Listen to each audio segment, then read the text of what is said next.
Hi everyone, this is Cassin, and here is my final presentation for this class. I decided to make a Jeopardy theme because I admittedly have not watched the vast majority of TV shows that Dr. Washington mentions in this class, but I have watched Jeopardy, and I hope you have too because it's a great show. So first we'll go through the first two categories where I'll talk about what I knew and what I did before the semester. Then we'll go into how my perspective has changed and what limits my perspective had before I took this class. And lastly, I'll talk about ways to create short-term and long-term change. The items in the latter two categories are all ways that I can incorporate into my remaining years at Duke, and hopefully throughout this presentation, I'll be able to show quote-unquote non-believers of why identity, equity, and inclusion matter in both society as well as computing. So the first category is knowledge prior to CS190. So what did I know before the semester? For 200 points, despite misconceptions about race being biologically determined from DNA, this term describes how race itself is not scientifically determined.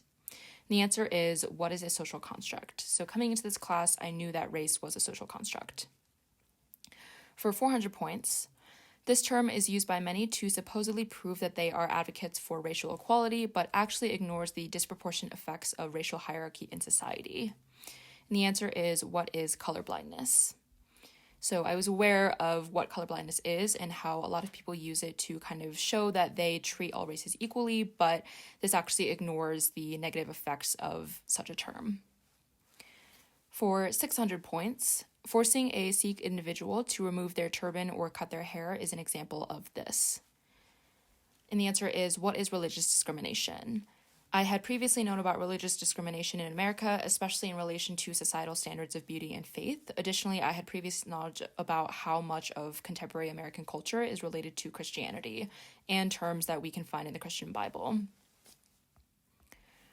For 800 points, blank is assigned at birth and biologically determined from physical anatomy, whereas blank exists on a spectrum and is socially determined as a form of expression of one's identity. And the answer is, what are sex and gender? So I knew before this class what the difference between sex and gender is. For 1,000 points, this is the framework used to describe the phenomenon of being impacted and oppressed based on more than one identity, but only treated as belonging to primarily one identity. And the answer is, what is intersectionality? Coming into this class, I knew what intersectionality was, but I didn't know the origin of the term as a way to specifically describe the oppression of Black women. The second category that I have is actions prior to CS190. So what did I do before the semester? For 200 points, this is a term from one of our weekly materials that refers to actions that are labeled as a form of allyship, but often do little to show true empathy or create change. The answer is, what is safety pin solidarity? While I haven't specifically worn safety pins, I'm definitely guilty of putting taglines or using hashtags on social media to show allyship and solidarity, which is really just an easy way for people and me to kind of show a label instead of actually holding ourselves personally accountable. So I'm definitely guilty of that. For 400 points, this is the belief in and movement towards social, economic, and political equality of different genders, particularly women.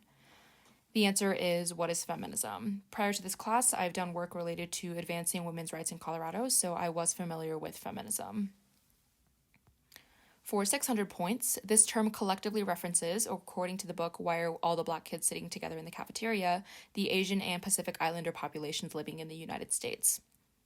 The answer is, what is Asian American, or more inclusively, Asian Pacific American? Prior to this class, I had written and published pieces about Asian American youth, culture, politics, and lifestyle for a nonprofit organization. For 800 points, this is an open project started by young Asian Americans to initiate dialogue with their families and their community to help them contextualize racism and anti-Blackness. The answer is, what is Letters for Black Lives? I personally use this letter as a way to start conversations with my family about race relations in America and what racism looks like in our lives. For 1,000 points, this essay written by Peggy McIntosh details the aspects of daily life that create a system of white privilege and racial disparity. The answer is, what is unpacking the invisible knapsack? Prior to this class, I actually did a visual group activity based on this, where they had a group of about 50 people from a variety of different backgrounds, and they would read a statement such as, step forward if you regularly see someone who looks like you on TV, or step backward if you have been made fun of because of the way you speak English. After about 20 minutes, it was really easy to see that a significant number of people who were in the back of the room were people of color, whereas the front of the room was mostly white people. Now we'll go into the categories that are relevant to my perspective and how it has changed. For 200 points, this common phenomenon in the development of technology can often result in harmful discrimination against an individual based on their race, gender, class, or another identity. And the answer is, what is algorithmic bias? I had previously known about the existence of algorithmic bias, but didn't know much about how detrimental and pervasive algorithmic bias can be in society, and specifically in the lives of minoritized individuals. I learned in this class that tech is a reflection of human biases, and it often aggregates and compounds existing human bias to amplify the effects of discrimination. For 400 points, this is a type of technology that is used to expand surveillance of populations by the state. And the answer is, what is facial recognition? I didn't know just how expansive and pervasive surveillance technology is used by law enforcement in various parts of this country, and how companies like IBM and Microsoft are directly supplying law enforcement with this technology. With regard to surveillance in general, it was definitely surprising to hear Simone Brown say that over half of all U.S. adults have their biometric data in a database accessible by the police. For 600 points, low-wage workers at this big tech company are required to work at a demandingly high pace under inhumane conditions. And the answer is, what is Apple? In Ruha Benjamin's book, Race After Technology, she talks about companies like Apple, HP, and Dell, and how they claim to have cutting-edge costs and new innovative technologies, but this actually comes at the expense of employees at the company. This book in general expanded my knowledge on the effects of big tech products and the processes that go into making them. For 800 points, this political activist fought for better working conditions for farm workers in America and coined the phrase "si se puede." The answer is, who is Dolores Huerta? I often only think about feminism, civil rights, and issues related to being an ambitious working mother in a white-collar context, which is admittedly very short-sighted. So learning about her story expanded my perspective about all three of these things. For 1,000 points, the association of blackness with blank leads to the disenfranchisement of blacks in multiple facets of life and technology. And the answer is, what is criminality? This is something that is a central topic in both the documentary 13th and the book Race After Technology. These two pieces of material have helped me to learn a lot more about how technology, policies, politics, and more all interweave to create a system of discrimination that changes with the times, from centuries ago to decades ago to the modern day, which is what Ruha Benjamin calls the era of the new Jim Code. The next category is limits in my previous perspective. For 200 points, this movement started in the 1900s and pushes for the recognition of a disability as an aspect of identity instead of what solely defines it. The answer is, what is the disability rights movement? My perspective was definitely limited before this class in this area because I hadn't contextualized what ableism actually is, and I didn't know much about the history of the disability rights movement. It's definitely an aspect of identity that I personally think is often forgotten about in various discussions and spaces. For 400 points, this term refers to the social standing or class of an individual or group. And the answer is, what is socioeconomic status?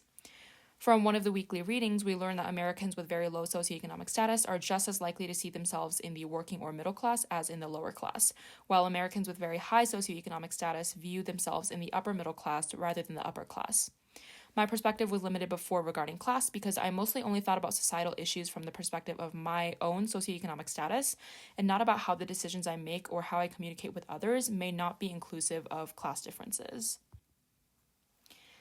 And for 600 points, this term embodies the attachment or allegiance to the traditions, institutions, and ideals of the United States. And the answer is, what is Americanism?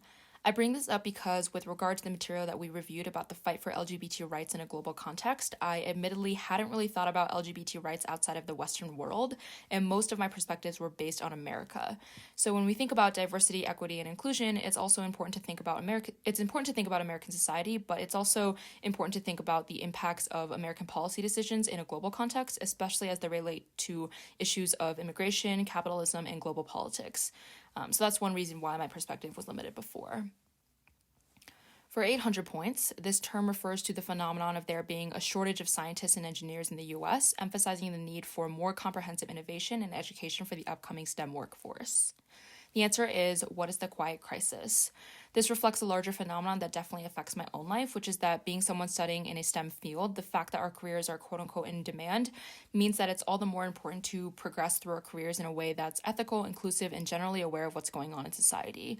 A possible reason for why someone would be a non-believer of DEI is that they view their own life and decision-making as very removed from the issues of discrimination and disparity, when in reality, nothing exists in a vacuum, and so many of the decisions that we make as an individual impacts others. For 1,000 points, this book by Ruha Benjamin explores technology's growing role in society and how it creates and contributes to various forms of discrimination against marginalized identities. The answer is, what is race after technology? My perspective was limited before because when I thought about racism and discrimination as issues, I often only thought about the most blatant examples, but Benjamin's book showed me how subtle and pervasive technology is and can be in both computing environments and society in general. She provides a lot of great examples, such as automatic soap dispensers detecting lighter skin tones more accurately, and Amazon's AI recruitment tool that discriminated against women. These are all examples that I can use to convince a non-believer of why identity, inclusion, and equity matter. So now we'll go into ways in which I can impact change. The first category pertains to short-term change. For 200 points, this communicative action prevents incorrect assumptions about someone's gender identity. And the answer is, what is asking for someone's pronouns? Asking for someone's pronouns as well as actively displaying my own pronouns on various online platforms brings gender identity into daily conversations and helps to normalize the existence of gender identity as a spectrum. For 400 points, this action surrounding decision-making as a developer prevents unethical and or non-inclusive technologies from being built. The answer is to proactively consider whether I should pursue an idea that I have and build it, or if there would be ethical implications that negate the potential benefits. This also applies when I have friends that ask me for feedback on their ideas. And so it's a good gateway to convincing non-believers by starting conversations. For 600 points, this action starts conversations and proactively educates others on the importance of DEI. And the answer is to step in when I hear discriminatory remarks and practices on a day-to-day basis. This is something that I can do to start to educate my peers on DEI, and it's a very direct form of convincing non-believers. For 800 points, this action helps the Duke CS department become more inclusive and in tune with the students' needs. The answer is, what is make the effort to provide detailed and accurate feedback on forms, surveys, and evaluations. This extends the idea of cultural competency. As a student who has gone through this class, I have a much better understanding of ways in which CS at Duke can specifically be improved. And for 1,000 points, this action contributes to decreasing the digital divide. The answer is make online events that I plan and participate in as accessible as possible. Examples of this would be providing closed captioning, making documents and links available to participants, and providing accommodations for event participation. The point here is to lead by example. And now for ways I can impact change in the long term. For 200 points, this form of advocacy pertaining to the workplace leads to more equitable products and outcomes. And the answer is hire and build diverse teams. This relates to the diversity part of DEI, where advocating for adequate representation of people who identify differently is one of the ways to not only tell but show potential non-believers that DEI matters. This is something that I will apply in the long term because I'm not in the workforce yet, but I'll be joining it in the near future. For 400 points, this method of impacting change in the long term places an emphasis on understanding identity, equity, and inclusion. The answer is to make a case to peers and higher-ups, not only at Duke, but in the workplace, that ways to learn more about and understand DEI, such as taking this class, are incredibly important. This is a more direct way to pull in what I have learned from this class to convince non-believers. For 600 points, this method of impacting change can formally introduce DEI into student clubs and organizations. The answer is to put intentional DEI practices into writing. This is particularly for the student organizations that I hold leadership roles in at Duke. Right now, there are still many clubs and organizations at Duke that struggle with being inclusive, and if I as a leader can introduce these practices into club constitutions and also make it routine to think about DEI, then that will have a lasting impact on the leadership that comes after me, and hopefully the leadership that comes after them. The examples of these practices are holding specific events catered to certain identities, creating inclusive spaces for people of different identities, and creating networks and relationships for people to be able to connect with mentors that they identify with. For 800 points, this is a general action that can be practiced throughout a technical career in industry and prevents algorithmic bias. The answer is to run comprehensive tests on code that is being written to ensure that the technology, once applied, won't have incorporated biases that can increase disparities, especially pertaining to the identities that we have discussed in this class. At Duke and beyond, emphasizing this is extremely important, and the numerous examples we've talked about and read about in class serve as pieces of evidence for convincing non-believers as to why this is really important. And lastly, for 1,000 points, this method of impacting change can, over time, help to close the gap between policymaking decisions and technological awareness. And the answer is to become more politically involved and informed with regards to federal and local government decision-making surrounding technology. So an example of this would be the Section 230 of the Communications Decency Act. If I, as a technical person, can understand the effects of technologies in government and other industries, I can help to inform the people around me and remove possible misconceptions that they may have about tech and how it impacts people. All of the knowledge that I've acquired throughout this semester has changed my perspective for the better and will help me implement the methods in the last two categories to convince non-believers that identity, equity, and inclusion are incredibly important in both computing and society. Thank you, and I have really thoroughly enjoyed this class a lot.